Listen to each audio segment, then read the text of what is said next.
What's going on, everybody? It is that time again. The Sooners Illustrated Podcast, episode 261 on this Monday, April 6th, 2026. Josh Callaway, Tom Green here with you. Spring camp a little bit. It's about halfway through at this point. Spring game coming up next weekend. What's the most intriguing, interesting position battle going on with this team right now that they still have to sort out? Tom and I are going to discuss on the show today, and then we'll, of course, hit some other sports as per usual. Men's hoops lost in the Crown Championship. We'll react to all of that. We'll hit the Diamond as well, softball and baseball, kind of different weekends for those two teams, so we'll dive into those sports as well. It's a busy multi-sport Monday as per usual on the show today. Before we get started, you can subscribe to Sooners Illustrated at oklahoma.247sports.com. Use the promo code SoonersPod60, all one word for listening on podcast. That gets you 60% off a VIP membership. Sooners Illustrated, the entire 24/7 Sports Network for an entire calendar year. Take advantage of it. Be with us every single day. Middle of spring camp, summer coming up, recruiting picking up. Also, Diamond Sports are rolling. Hoop portal opens tomorrow, so be along with us every single day over there at Sooners Illustrated. All right, Tom, let's get into it. We have not had any media stuff since the last time you and I did a show last Tuesday as far as spring camp goes. That's going to change this week. We get back on the saddle tomorrow night. Brent Venables scheduled to speak with the media along with some more players. And Thursday, we're allowed to attend practice again. We'll talk to more guys there as well. Colin and I will probably kind of wrap up a lot of that stuff on Friday. But obviously, spring camp still in full swing. We've had lots of coverage over on the site, lots of content every day. I kind of just read some stuff. I kind of got to thinking a little bit like, what is the biggest question position-wise on this team right now? What's the position battle that's the most interesting? There's a few that jump out to me. I wanted to pose the question too. We have not discussed this beforehand, so I don't know where you're going to go. You don't know where I'm going to go, but just obviously it's a spring. You're going to have the whole summer, the whole fall camp as well. Nothing going to be decided necessarily right now. But for you, I'll throw it to you first. What's the most interesting spot right now that you could see multiple guys vying for? And, it's kind of up in the air and it's ongoing right now. I mean, you're battling it out in spring as we speak. Where's your mind go first? To me, I'm not sure that there's necessarily a starting spot that the battle really intrigues me. I think the position that I'm most interested in seeing how the rotation shakes out, and really it's a battle in the spring because the two starters are out, is defensive tackle. Because you don't have David Stone and Jaden Jackson available. You're seeing a lot of these newer guys, these younger guys, whether it's, Nigel Smith and Trent Wilson, Bishop Thomas, Tank Carrington. Those four have been the primary guys on the inside this spring. And I'm really intrigued to see just kind of how it shakes out between those guys and who's going to rise to the top, because we know that when David Stone and Jaden Jackson are healthy, they're your two starters. Those are bona fide first round guys in all likelihood. But when you look at what Oklahoma had on that rotation last year, where you essentially had four starting caliber players in the middle of your defense with Grayson Halton and Dominic Williams, who's going to step up among that second tier of guys who, either didn't play last year or weren't here last year? Yeah, no, that's a good call. I wasn't sure where you're going to go with it. And kicking it outside of the edge, there's some conversation there certainly as well with the other edge outside of Taylor Wine. I kind of sidestepped that one a little bit because it is a battle, in my opinion, between Danny Okoye and PJ Adebawore. It's really a battle if one guy's out right now. Right. I mean, it is a battle, but it's not in the sense that typically, but that is a convo. And I think one of the more intriguing, starting spots on the team right now is who that other edge is across from Taylor Wine. For me on offense is where I kind of go, and it's the right side of the offensive line. That right tackle / right guard between Foje, Amarian Harris, and Heath Ozida. That kind of musical chairs there that we've talked about, because I think at the end of last season, we just assumed you swap out Fabechi, you put in Ozida, that's probably your five, but they went and they got a legitimate option from the SEC and Amarian Harris. And the more that this has gone on, the more it's felt like he could very well be the guy at right tackle. And if that's the case, does Foje just automatically bump in and become your guard on that side? Or is it Heath Ozida, who has been around and by all accounts is having a good camp? So just that kind of it's 3 guys for 2 spots sort of a thing. Like how does that shake out? And the reality is that all 3 are probably going to play early in the season, barring, health and that sort of thing. But I'm very interested in what that kind of looks like. Cause I think, Michael is your guy at center. Fasus is your guy at left tackle, EPL at left guard. But that right side there's some things to be sorted out there. So I'm very interested in the offensive line on the right side right now with those 3 guys. Yeah, I think assuming health, I think that Ryan Foje is going to be your right guard and Amarian Harris is going to settle in at right tackle.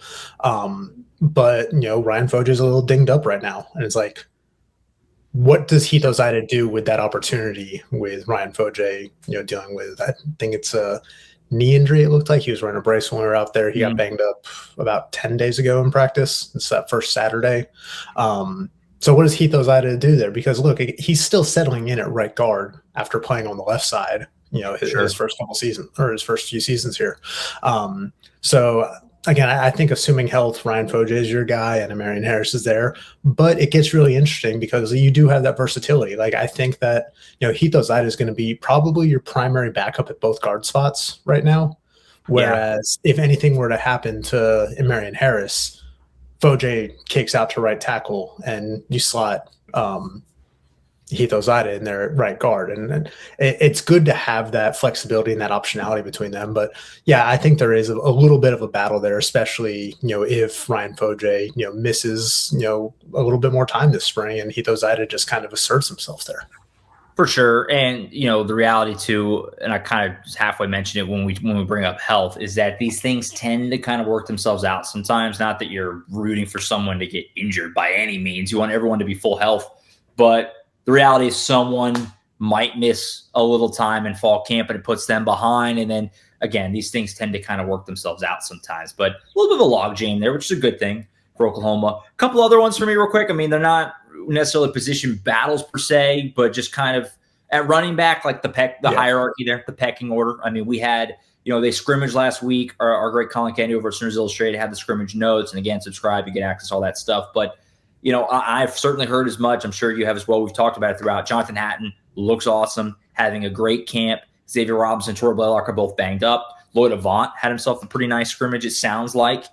Just, and again, it's not really a position battle as much as just like, how does the rotations go there? We also have a new coach there with Dylan McCullough. Like there's a lot of kind of unknowns at the running back spot right now. You would assume full health, X-Rob and Blaylock are your top 2, but I don't think necessarily. Like I do think Jonathan Hatton has a chance to factor in, and I don't know where Lloyd Avant fits in. I don't mean that in a negative way. I just don't know. I mean, as far as what's realistic to expect from him. And again, having a nice camp, it sounds like he's healthy, which is big. Availability is a big part of this. And so running back is very interesting to me too, just kind of the pecking order there. And it sounds like Hatton and Avant in particular are taking advantage of the fact that X-Rob and Blaylock are on the shelf right now. Yeah, Lloyd Avant is really interesting to me. Ben Arbuckle kind of, referred to him as like the savvy vet in the room. Like even though he's in the same class as Xavier Robinson, it's just he's played a lot more football over the last 2 years at Tulsa and at Colorado State. And if he can run the ball violently, as Ben Arbuckle said that Dylan McCullough is trying to get these guys to do, I'm really intrigued by him because he's probably your best pass catching back of that group right now. Just in terms of what he brings to a kind of a jack of all trades type guy. But if he can be more consistent as a downhill runner in this system, I'm really interested to see what that role looks like for him because look, I think they're going to be using multiple backs again this year. But what that rotation looks like, what the, who gets the lion's share, I think is still very much up in the air, especially with, Torrey Blaylock out this spring with Xavier Robinson banged up. It's like, who's going to rise to the top? For sure. No, it's going to be fun to watch shake out. And just, with McCullough in there, there's just a lot of new and a lot of unknown at that spot. A couple other ones real quick as well that just aren't as, I don't even know the right word, spicy to talk about, but they matter, certainly. Punter. I mean, Grayson Miller, all SEC back, but they do have Jacob Ulrich back. And obviously, you remember, I'm not telling you anything you don't remember, but Jacob Ulrich was the guy to start last year, if you recall. He's still here. I have to think that he's battling for the job. It would have been very easy for him to portal out. Just kind of context clues of he's back. Grayson Miller had a good year. He was all SEC, but was not great down the stretch, especially in the playoff game. Obviously, I wonder, is that a battle? I tend to think it is. And then the other one, which you hope doesn't matter, but is reality. You wrote about this week, QB2. I mean, is Bo Bentley automatically the backup? Is it Whit Neubauer? And look, the reality is that under Brent Venables, they've needed their backup quarterback a lot, and you hope that they don't. And I say under Brent Venables, I don't mean to suggest it's something Brent is doing, but it's just the reality. I mean, in these last 4 seasons, they've needed, whether it was Davis Bevel, Michael Hawkins, obviously last year, a little bit of Michael Hawkins was material was out, Jackson Arnold, in Provo, a couple. I mean, it's happened a lot. And so it kind of is important on who the backup quarterback is. Curious to see if Bo Bentley earns that job or if they want to go with the older guy and Whit Neubauer.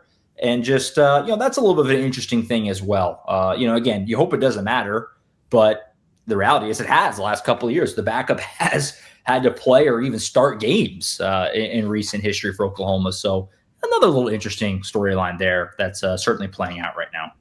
Yeah, I was going to mention the backup quarterback spot because even though you hope you don't need them, the reality is that Oklahoma has needed them in key spots and at times for starts each of these last 4 years. And, that's just kind of the world that you're living in when, you're running your quarterbacks. Again, even last year, like John Mateer's injury did not happen on a run play. He just happened to hit his thumb on Keldrick Fault's helmet on a throw. Hopefully, you hope John Mateer can stay healthy, but there might be times where he might even need to come out for a series because his helmet comes off or something like that, or a couple plays. Mm-hmm. Who do you turn to then? We've heard really good things about Bo Bentley, especially after kind of getting his feet settled, like early on. Come in as a true freshman, you're kind of wide-eyed, trying to catch up to the speed of the game and everything. But he's got some obvious talent as a 4-star guy out of Texas, played a lot of high-level ball there. But, I mean, I would not discount Whit Neubauer at this point. Again, there's not a lot of experience in that room, but Whit Neubauer is the only guy that has any, even if it was at the FCS level of Mercer. He did some good things as a true freshman there, and his skill set's a little bit different than everybody else in that room. He's a little bit more of a pocket passer, but it seems he has good speed from what we're hearing. He's also got just a live arm. We heard even John Mateer talk about it, early in the spring. He's like, yeah, man, sometimes like I take my rep and then I'm back there watching and I see Whit Neubauer go, and it's like, man, he's got a bigger arm than I do. So I wouldn't rule out Whit Neubauer like being able to win that QB2 job, but I think in an ideal world, Bo Bentley emerges as your backup, and you can kind of groom him to be the guy after John Mateer. Yeah, I tend to think that if you made them write up a depth chart today, I think probably would be Whit Neubauer. And what's funny is that they're totally different guys. Obviously, Bo is not the biggest guy. He's a high school kid. I mean, in terms of age, it's still a high school senior, right? And, we saw in the practice we were at last week, him doing some run stuff, very athletic guy. I mean, his profile, a lot of people say it's kind of like John Mateer's. Whit Neubauer's huge, big, tall dude who can just kind of, he stands out at practice, sort of a type of a guy. And so they're not really the same profile in that regard. I don't know if that plays in at all. It's kind of just, I don't know. It's an interesting conversation. We haven't really seen Whit Neubauer play. I mean, outside of just throwing around in practice, they didn't have a spring game last year. It wouldn't have mattered. He wasn't here yet. Who was Cole Gonzalez was the guy then. He ends up portaling and landing at Pittsburgh. That's when they added Whit Neubauer in the summer last year.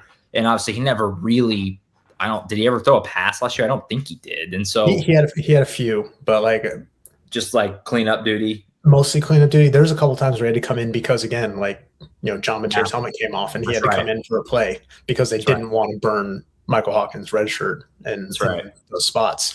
And that brings me to another point. It's like we've seen in 2 of the last 3 years where they've wanted to maintain the red shirt for their backup quarterback, whether it was, Jackson Arnold, they would have liked to maintain that in 2023, but had to burn it because of the concussion of Dylan Gabriel. Last year, they wanted to preserve Michael Hawkins' red shirt, and they were able to do that. So do they try to take that approach with Bo Bentley where, maybe you get him some playing time where you can, but in a pinch, is Whit Neubauer, do you trust Whit Neubauer enough to go in there and run this offense? Yeah, I would bet so.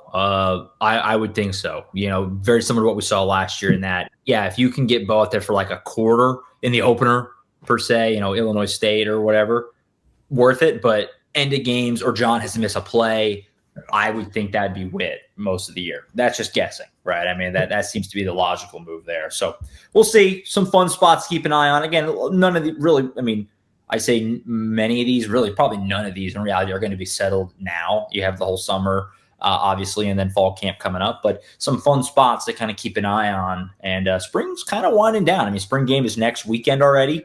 And we're looking forward to getting there and seeing this team, but more spring camp coverage to come. Again, Brent Venables is going to talk tomorrow and more players throughout the week. And we're going to get to be at practice again on Thursday. The access has been really, really quite good this month. So shout out Brent Venables, Mike Houck, everyone that's helped get that, because we've been at practice. That'll be the fourth time going out to practice. And fourth time in 2 weeks. Second time Brent's talked.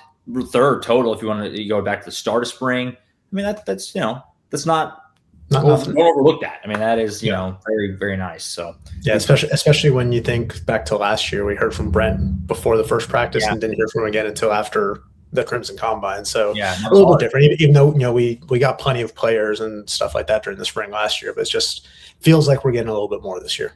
For sure. Access has been really good. So more to come, another busy week of spring camp coverage. And then again, next weekend is the spring game. Looking forward to getting down to Norman for that. Hopefully weather holds up. Last weekend was rainy. This weekend I think it's going to be rainy again. So please just be nice next weekend. All right, let's get into some other sports. Busy weekend again. It's going to slow down a little bit now because basketball is finally over. Like the longest basketball season ever, because they played into April in the Crown. But now the portal's opening. Now the portal's opening, of course. So we've made it to the offseason. Oklahoma played in the Crown last week in Las Vegas. They lost in overtime at the championship game to West Virginia. They beat Colorado in overtime. They then pretty much rolled over Baylor, played really well. That was their best game of the week. And then West Virginia, West Virginia came out insanely hot from three. They made 7 of the first 9, or up 15 points. But Oklahoma weathered the storm, had that big 21-2 run. It looked like they were going to win. I'm sitting there with 7-8 minutes left thinking, man, they're going to win the Crown. They're going to have won 9 of their last 10 games and win a postseason tournament for the first time in program history if they had won. And it just, old bad habits got them at the end. Some bad possessions, some bad turnovers, some bad fouls. They blow a lead at the end of regulation. They blow a lead in overtime, and they lose. We'll go, big picture, and they've already made a big change to their structure of the program that we'll talk about in a second as well. But your reaction to the week in Vegas and the loss on Sunday is what? Because it was just kind of, it was a good week until it wasn't. And it just, it was mostly good, but the way it ends leaves a sour taste in everyone's mouth because it just felt like a movie we've seen before. Yeah, you hit the nail on the head there. Like overall, I think like the week in Vegas and participating in the Crown was a net positive for them.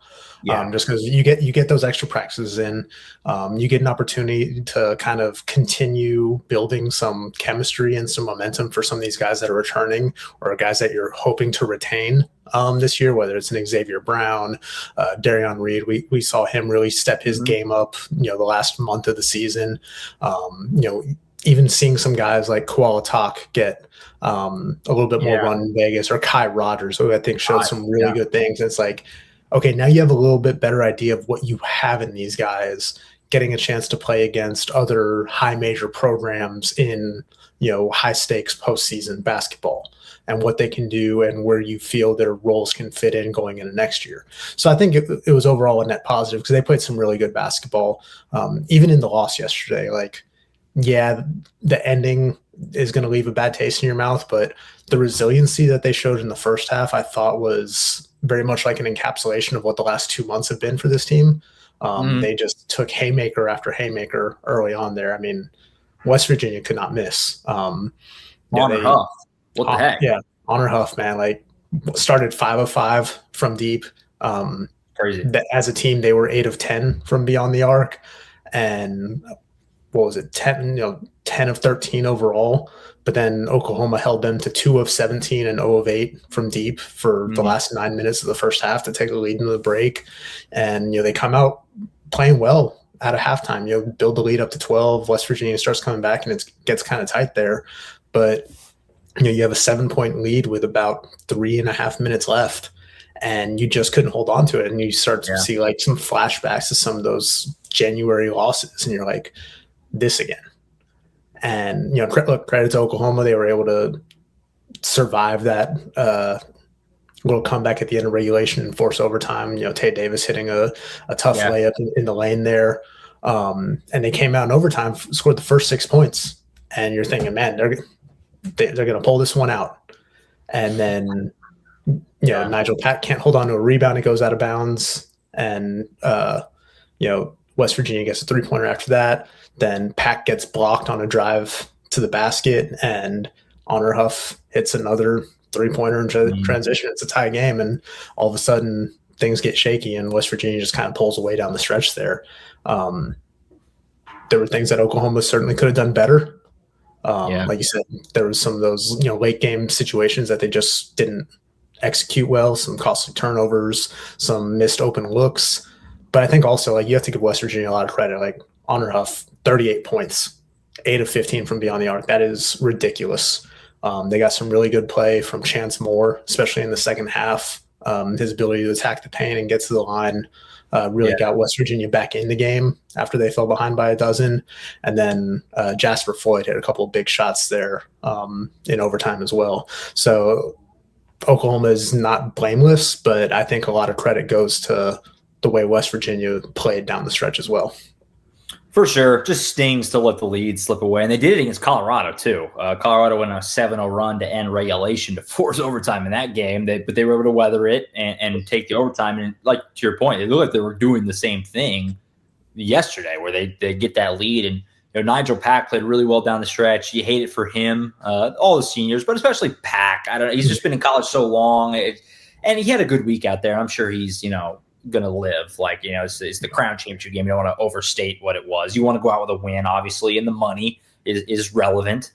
They made $100,000, but it could have tripled that if they had won yesterday. So, it was a good week overall. I definitely thought it was very interesting just how much koala talk and Kai Rogers we got, especially Kai. I mean, because it felt like just a lost year for him, and he played a lot. And yesterday he played a lot. I don't think Kirill played at all. Elatonsev. I don't think Kirill played in any of the 3 games. He definitely played on Wednesday because Tim Brando said his name horrifically. That's the only reason I remember. He played a little bit on Wednesday. I'm certain. But Kai was basically the backup 5 all week. So kind of interesting. Will he be back around next year? I don't know. Koala Talk, I don't know. Dayton Forsyth, I don't know. I think Xavier Brown's going to be back. We talked about that last week, just the way that he kind of talked. But I don't know, Darian Reed. I mean, you can't assume anything. You can't. I mean, in any sport, but especially in hoops. I mean, we've talked about it at length every year. It's been a new team. And so can you have that 5 back and then go in the portal and go get some legit players? Because if you do, I feel like you have a chance to have a decent roster, but I don't know, So it's interesting. Yeah, it'll definitely be interesting. Xavier Brown, like you said, he made it sound like he was going to come back when we spoke to him last week. And again, you have to keep in mind his stepfather is, that helps. On the staff. Like that relationship is obviously key. Darian Reed, Porter talked last week a lot about how they spent the last couple of weeks of practice just kind of talking about what Darian's elevated role will look like next season. And you have to think that if he comes back, it's like him and Xavier Brown are kind of your foundational pieces. I think you'd love to keep Kai Rogers. I was impressed with what he showed, especially those last 2 games. Because you think back to early in the season, and even the start of SEC play, he just looked lost at times out there. Mm-hmm. But I think in Vegas, he looked a little bit more assertive, looked more sure of himself, and was able to affect the game on both ends of the floor. Did a really good job rebounding, was great as a rim runner, had a couple nice blocks and an outlet pass to Darian Reed for a dunk in that Baylor game. Dayton Forsyth, obviously a local guy you'd love to have back as, I don't know if he would be a starting guard next year because I'd like to see what you can get in the portal. But I think he can be a really good, 6th man for you off the bench. And then Koala Talk, he still needs to develop some, I think. Obviously an elite shooter. Right. think he still needs to get a little bit more muscle there. I liked some of the attacking that he showed at times in the season. Like we saw that dunk against Baylor. He had another one. What game was that? Georgia, where he had that ridiculous dunk? I can't remember. But like he's got the athleticism. I didn't really see a lot of. Yeah, but he's got some of that athleticism and obviously a quick release and a high release on his shot. But you look at him defensively, he finished this season as, statistically their worst defensive player. I think he had the worst defensive rating, the worst defensive box plus minus. And you watch him out there, he just needs to improve his lateral quickness. Too often you see guys just kind of turn the corner on him where he can't get his feet over quick enough. So I think if he can improve in that area, you have something that like another rotational piece that you can really work with there. But again, in a perfect world, you're able to keep all 5 of these guys. Yeah. And I think you really need to prioritize Xavier, Darion, and probably Kai. I think need to be your top 3 priorities. As good as Dayton Forsyth can be for you off the bench, I think having a difference maker of a big man, especially in the SEC, is something that Oklahoma needs and just has not had. You look at, some of their best basketball was when Mo Agee was playing at a high level. And they just have not gotten that a lot over the last few years. So if you think Kai Rodgers can be that big and maybe add another big in the portal too, I think that would go a long way toward next year. But they've got at least 5 spots on this roster that they need to fill, and maybe more depending on who exits. Yeah, no, I agree. I mean, you can't teach size, obviously, and Kai has that, and you're losing Wagee and you're losing Kirill. And I did look, Kirill played 8 minutes against Colorado. That was it. That was all he played all week. After that, it was all Kai. And so, I don't know if that was just to get more of an extended look at him, or for the new GM we're talking about in a second, or just to kind of show like we do want you to be a part of this. I don't know, where that comes from. It's a little bit of everything. Yeah, a little bit of everything, I guess. But yeah, I agree. I mean, the perfect world, I think you would have all 5 back, but that's probably not reality. But maybe it is. I mean, I don't know. I mean, it is a new era, hopefully. I mean, it's still Porter Moser, but it's Roger Denny. It's the new GM coming in. Maybe you can retain some of these guys and try to build out from there. I mean, Xavier Bryant and Darion Reed are must-haves. Mm-hmm. But then I like Walatok just because of the upside, just with his length and shooting. You would think there's got to be a way to use this guy. And you can see what he can do when he gets it rolling. I like Dayton Forsyth as a bench PG. Like you talked about with Kai, you don't have to replace all your bigs. You're trying to get one. So I don't know. We'll see. It's going to be interesting all season, which basically starts really obviously it's kind of already started, but really, really tomorrow with the portal. So the portal opens tomorrow, and we'll see what happens with guys leaving. And when they do it, Oklahoma's going to have a new general manager. Or a general manager, I should say, not new, just a. They didn't have one before. Lucas McKay from Clemson is coming over to be the general manager at Oklahoma. Now, obviously, Trae Young is the assistant GM, so I don't know what role he'll play. Obviously, Trae was key in getting some of these guys last year, especially like a Nigel Pack and an Xavier Brown. I assume he'll be involved again. But Lucas McKay comes in from Clemson. Tom, you wrote the story. I'm not going to pretend, either of us, that home run hire or what are they doing, right? I mean, it's a basketball GM. It's a pretty new thing. It's the first one Oklahoma's literally ever had. I will just say this, and I'll turn it to you. It's a pretty comparable. I mean, Clemson and Oklahoma seem like pretty similar programs. I mean, right? I mean, it's a football-first school. Clemson, not a ton of basketball tradition. Certainly Oklahoma has more than Clemson does. But Clemson, been a pretty good program. I mean, they pretty consistently in the tournament. Hanging around the top 5. They made that run. Was it a few years ago? They went 3 years ago. Yep. Where they lost to Alabama. So, I mean, pretty consistently competitive program. It's kind of what Oklahoma's trying to be. Just nobody's looking for top 10 every year, but have a big run like that. Be consistently in the tournament. Hang around the top 25. That's what Clemson is. So it's at least pretty comparable from that regard in terms of the job for Lucas McKay. What do you know about him? What do you think? This is the first kind of real Roger Denny move to go get Porter Moser a GM to work with to try and navigate this offseason. Kind of interesting move here from Oklahoma. I'm curious to see how it shakes out, how it works out. Yeah, I'm not going to pretend to think that this is some home run hire, getting in the weeds to it. Lucas McKay, he's been around Clemson a lot. And I think he's been with Brad Brownell 14 years. He had a 2-year stint at University of Missouri, Kansas City, the Kangaroos. who they came to Norman this year, right? They did. I think they're just the Ruse. Okay, the Ruse. Their logo, sick logo. Sick Yeah. logo, cool uniforms. We spent a couple years there as an assistant coach before returning to Clemson. He's been their director of recruiting. This year he added the GM title. Clemson's had some good classes. I think they were top 30-ish portal or composite class last year, maybe. But he's a guy he's obviously got a little bit of familiarity with the region from his time at Kansas City. And yeah, like you said, it's kind of a comparable program and a guy that just is going to help with roster management.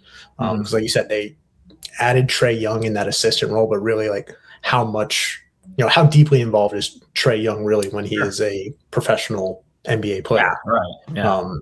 Yeah. I think a lot of the responsibilities of a GM kind of fell to Tad Gilbert, the chief of staff, but now you have a guy who's going to be, it's going to be his job to help manage this roster and, navigate the portal over these next 2 weeks. And obviously you bring him in, over the weekend, so you can kind of, get his feet under him before the madness of the portal begins. But this is going to be a pivotal time for him and for Porter Moser these next, 2 weeks as they try to bolster this roster and get it to where, look, they had a NCAA tournament caliber roster this year. Yeah, they just fell short. That January stretch was brutal. They need a roster again that can not only compete but get them on the other side of that cut line that they've been living on for the last 5 years. Obviously, they made the tournament last year, but 3 of the other 4 years there, they've been either the first team out or one of the first 4 out. And obviously, some of that is on coaching, but a lot of that is just on talent. And we heard Roger Denny say, need to invest more resources. Like the resources need to match the expectations for the program, and then the coaching needs to elevate it beyond that, where you're not just making the NCAA tournament, but you are competitive and trying to make it into the second weekend or maybe having an occasional deep run.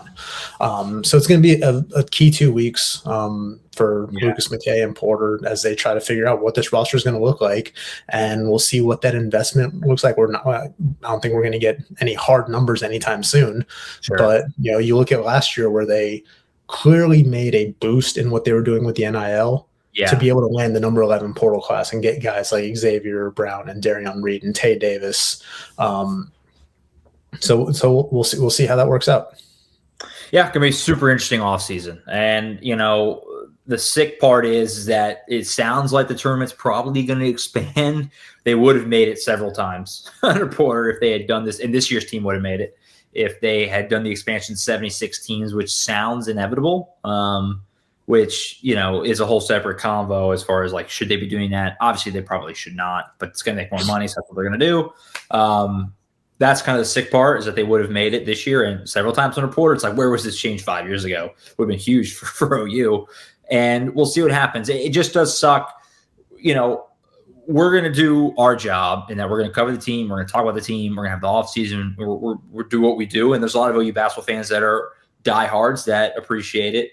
But the casual fan is going to be all the way out until January or February. I mean, they're going to have to start next season well and prove it for a while, because you're bringing Porter back. And I don't know if winning the crown would have made that big a difference, but it would have helped. But literally the last memory of this year is kind of another late, and so it's going to be hard to win the fans over next year, like really hard, even harder than normal. And so a big Porter class would help. Get some buzz going, but it's going to be just a massive offseason, obviously, for Oklahoma. Again, another really big offseason. They got to find a way to get this thing going. Big year coming up, and excited to maybe hear from Lucas McKay at some point. I don't know. I mean, Jim Nagy, obviously on the football side, talked a few times. Maybe that happens. I don't know. But just interesting offseason. The portal opens tomorrow.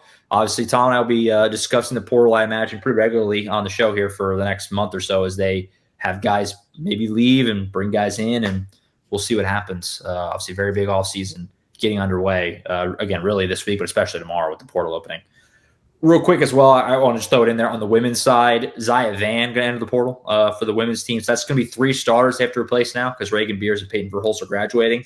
So that's a big loss for Jenny B. And I'm not going to pretend to know all the dynamics of it. It seemed like it was somewhat unexpected, but another starter you have to replace there. So a big offseason for them as well because they're losing a lot of key pieces, and we'll see if they can put more players around Aaliyah Chavez to next year to try and get to that next level. So big poor departure for them. Want to make sure to note that as well on the program.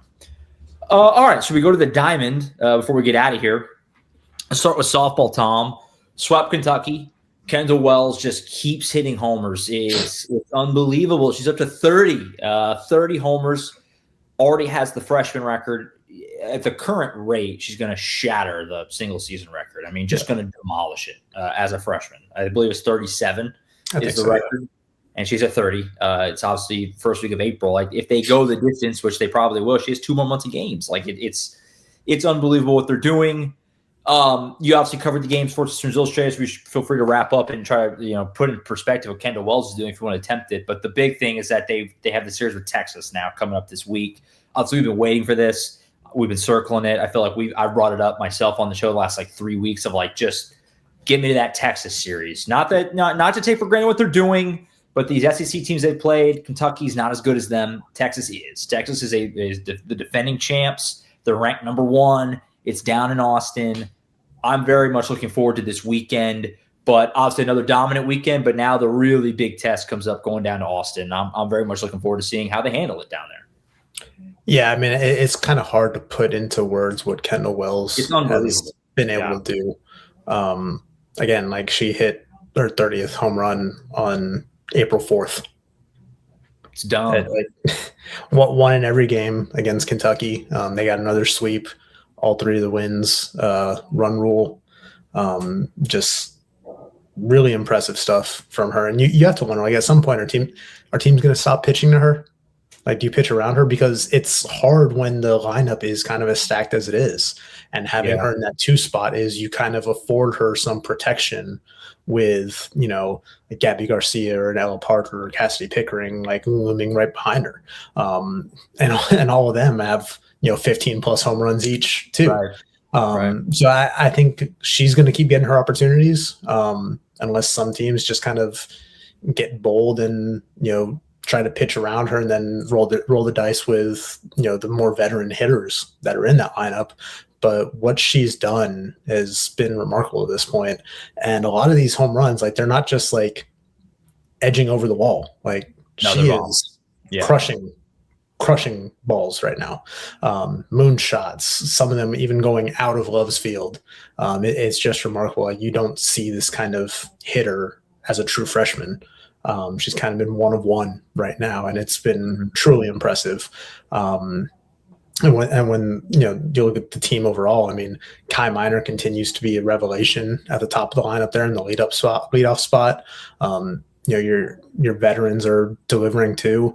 And when the offense is kind of clicking like this, you don't need elite pitching, but you're still getting good stuff from Audrey Lowry and Molly Guicheño. And I think you got a really promising start from Sydney Berzon over the weekend. 4 hitless innings before, she came out. So you'd love the pitching to just be reinforced a little bit more for when you're playing a team like a Texas or some of these other teams that are still looming down the backstretch of the season.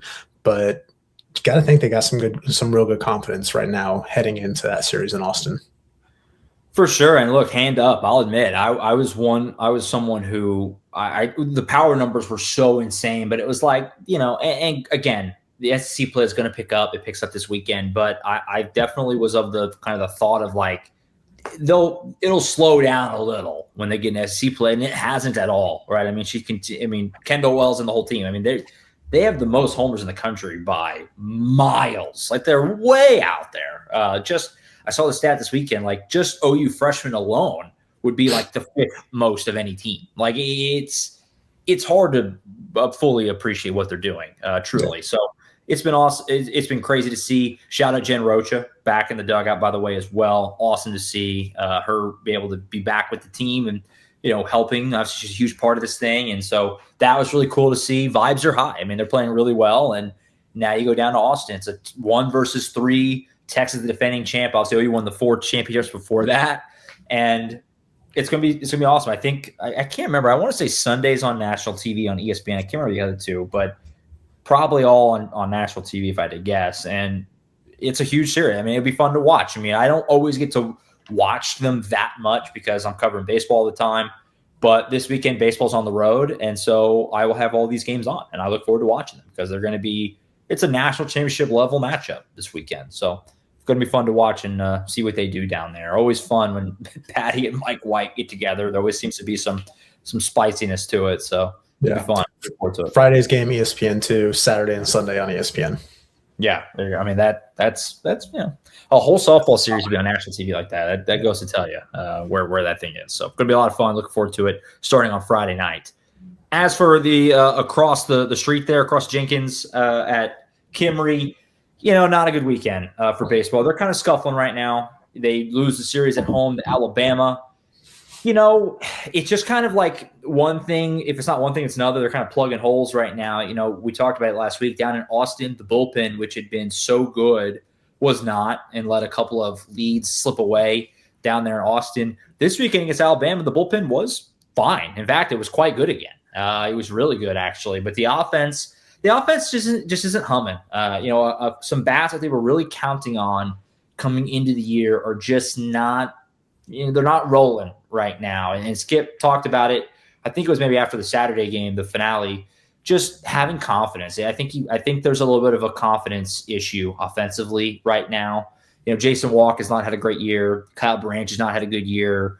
Dayton LeChance has had a solid year, but this was a guy that was expected to provide a lot of power for OU. He has no homers. He's no homers this year. Jackson Wills had a pretty good year, maybe not to what he would want though. Brendan Brock was awesome early. He's cooled off. Like, they just don't have a lot of bats that you feel really confident right now are gonna do it for you. And like Alec Blair, great freshman season. He had a kind of a rough weekend after he had a homer on Thursday, but then he kind of it's like they can't seem to get anyone rolling. Certainly not a few guys at once, and so runs have been a little hard to come by. And Elgin Mercurius got shelled again on Thursday. That's 2 weeks in a row for him out of nowhere. I mean, he was unbelievable the first 2 months, back-to-back weeks where he has a really rough go of it. Don't know if I don't know. I'm not going to pretend to be able to assess what the problem is, but a lot of hard contact. I mean, Alabama was hunting early in the count and just hitting rockets everywhere. After that, the pitching was pretty good. But again, the offense just having a hard time getting going right now. So, you don't want to overreact too much, but you can't, losing series at home is tough. If you're trying to host, they're in a tough spot for hosting right now. Not going to lie. Still a long way to go. 5-7 in the SEC. This is where getting swept by Texas really hurts too. If you could have got one, you'd be 500 right now. You feel like you're still right there. I still think this is a pretty good team, but there's definitely just, there's some questions right now. We'll see what they do this week. They're down in Dallas Baptist tonight. It's a Monday night game, which is really weird. And then they go Thursday to Saturday at Vanderbilt. Vanderbilt, not the normal Vanderbilt. It's a road series that I would think is pretty gettable, relatively speaking. If you can go win 2 out there, I think you feel a lot better, moving forward, because you have Missouri coming in next weekend. Missouri's terrible. You have to be shooting for a sweep over Missouri. So if you can go win the series at Vandy and then sweep Missouri, you feel like you're kind of back in solid shape going kind of into the home stretch. But yeah, I mean, Tom, this will happen in the SEC, right? I mean, there's just no room for. You're kind of scuffling a little bit and you're going to get burned. And it's not even like, they lost by 3 runs on Thursday, 1 run yesterday. They won. It's not like they're not competitive or in these games, but the margins are small. And right now they're just not quite buttoned up enough to win series against these good teams right now. Yeah. You just got to, try to find a way to stabilize. And, you're still in that discussion to host for sure regional. For sure. And that's like obviously you'd like to get into the top 8. But as long as you can just kind of stabilize these next couple weeks and kind of find your footing and just keep yourself in contention there to host that first weekend, you're going to feel pretty good. Yeah. And Saturday, Friday or Thursday, LJ gets lit up, and Skip talked about it post game where they were just on everything, and they have to figure out where they're going wrong there with him. But they kind of crawl back into that game. They win on Friday. Cam Johnson looked really good again. So that's 2 weeks in a row where Cam has looked like himself again. And then Saturday's the one that's going to really sting because they essentially handed them 3 runs in the first inning, Alabama, and lost 3-2. I mean, the 3 runs came on a wild pitch, a pass ball, and an error, and E8 in center. Just all with 2 outs, like just pain. And you lose 3-2. That's tough to stomach. And Cord Rager had lat soreness, so he was a late scratch on Saturday. That's huge. You need him. They had to kind of bullpen the game, which, again, the pitching was fine. The pitching wasn't the problem, but you're going to need Cord Rager over the course of the rest of the season. So, definitely they're facing some adversity right now. And this happens. It's happened before. I certainly some of the best OU teams I've covered, like in 22 or in 24, went through patches like this where it was kind of like, oh, boy. And then you just keep grinding. You pull out of it. You can get hot. It can flip quick in baseball. But obviously, tough weekend, no doubt about it, at home. And Skip said as much himself on Saturday. Just kind of felt they gave the 3rd game away, which is hard to stomach, obviously. So we'll see what happens. Dallas Baptist and then Vanderbilt this week, 4 games on the road starting tonight. A very, again, Monday game, very odd, but that's what we got coming up this evening. I think that's it. We'll be back with Colin. I think we're going to shoot for Friday because there's football stuff on Tuesday and Thursday. So kind of a rare Friday show, I believe, coming your way. Tom and I'll be back next Monday, and we'll kind of set the table for the spring game, of course, kind of so a little bit of a spring game preview there. And then also the hoops portal will have been open and rolling. We'll get into that, Diamond Sports, all that good stuff. And a lot more spring ball coverage to come this week. Brent Venables tomorrow, practice Thursday, a lot of players throughout the week as well. So be sure to be plugged in, both on the YouTube channel, of course, as well, or on the site. Tom, any final thoughts from you on anything? You need to get out there? Nope. You have the best championship pick, Michigan, UConn. Michigan's a boat. Yeah, Michigan's just a wagon right now. Unbelievable. Yeah, they've been so good. I was hoping for an all-time game on Saturday, and they just none of that. Just demolished Arizona. Be plugged into that tonight, Michigan and UConn. I tend to think Michigan might win pretty soundly as well. But I really enjoy watching Yaxel Vandenborg play. I would not hate him on Thunder down the road, to be honest. Well, I would not hate him on the Heat. So, but no, I very much enjoyed him when he was at UAB, and obviously getting a chance to get to a bigger program and secure a bag for himself this year. He's really made the most of it. And he's just fun to watch, man. Yeah, Dusty May, really good coach. And he was a candidate for North Carolina, which, by the way, North Carolina hiring Michael Malone. Did you see that? Insane. Not former Denver Nuggets coach. Not Billy D. Crazy stuff. College hoops offseason about to get revved up, I think, big time. Really starting tomorrow, obviously. So fun stuff. Anyway, that's it. We'll be back with Colin on Friday, Tom and I on Monday. Spring ball coverage all week. That's it for now. For Tom Green, I'm Josh Callaway. We'll see you guys next time right back here, as always, on Sooners Illustrated.